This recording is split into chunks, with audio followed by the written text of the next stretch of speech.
Hi guys, welcome back to our channel. இன்றைக்கி நம்ம சேனலில் என்ன ரெசிபி வீடியோ பார்க்க போகிறோன்னா மஷ்ரூம் 65 எப்படி பண்ணுறதுன்னு தான் பார்க்க போகிறோம். அது செய்கிறதுக்கு நான் இன்றைக்கி வந்து பார்த்திங்கன்னா ஒரு பேக்கெட் காளான் எடுத்து நல்லா கழுவி இந்த சைஸில் கட் பண்ணி வச்சுருக்கேன். ரொம்ப சின்னதாகவும் கட் பண்ணிடாதீங்க, ரொம்ப பெருசாகவும் கட் பண்ணிடாதீங்க. இந்த சைஸில் கட் பண்ணிங்கன்னா ரொம்பவே நல்லா டேஸ்டியாக வரும்.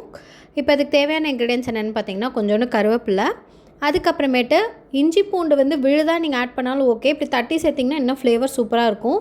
ஒரு 6 பல் பூண்டு, அப்புறம் சின்னதாக இஞ்சி வந்து நான் தட்டி எடுத்து வச்சுருக்கேன். அதுக்கப்புறம் 2 டீஸ்பூன் மிளகாய்த்தூள், அதுக்கப்புறம் அரை டீஸ்பூன் கரம் மசாலா, அரை டீஸ்பூன் மல்லித்தூள்.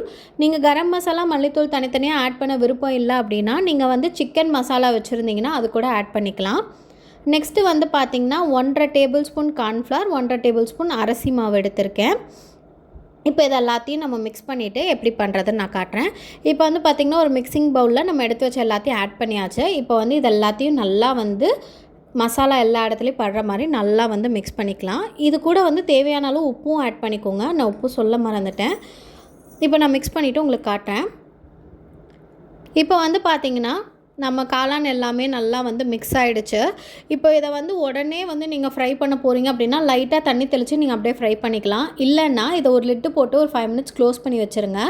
இந்த மாதிரி ரொம்ப ட்ரையாக இருக்குது இல்லையா, சீக்கிரமே வந்து பார்த்திங்கன்னா நம்ம உப்பு போட்டனால காளான்லேருந்து கொஞ்சம் கொஞ்சம் தண்ணி வெளியே வரும்.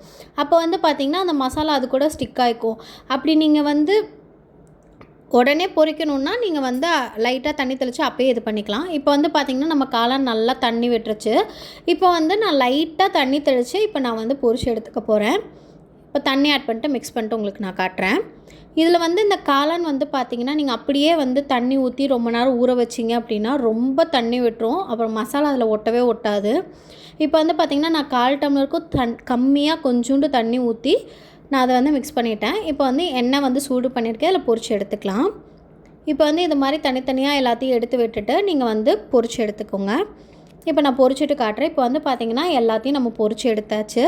இது வந்து பார்த்திங்கன்னா வெளியே கிறிஸ்பியாக உள்ள ஜூஸியாக ரொம்ப டேஸ்ட்டாக இருக்கும். இந்த கருவேப்பிலை எதுக்காக போடுறோம் அப்படின்னா நல்ல ஒரு க்ரன்ச்சி டேஸ்ட்டு கொடுக்கும், நல்லாயிருக்கும் அந்த கருவேப்பிலையோடு சேர்த்து சாப்பிடும்போது.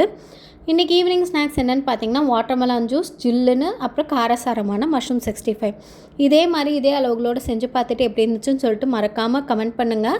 நம்ம சேனலை சப்ஸ்கிரைப் பண்ணிடுங்க, பக்கத்தில் இருக்க பெல் ஐக்கானை ப்ரெஸ் பண்ணிடுங்க. அப்போ தான் நான் அப்லோட் பண்ணுற வீடியோ உடனுக்குடனே உங்களுக்கு வந்து சேரும். நிறைய பேர் நம்ம சேனலை சப்ஸ்கிரைப் பண்ணாமல் பார்க்குறீங்க. சப்ஸ்கிரைப் பண்ணிட்டு ஒரு லைக் பண்ணிடுங்க, எனக்கு ரொம்ப மோட்டிவேஷனாக இருக்கும். தேங்க்யூ ஃபார் வாட்சிங்.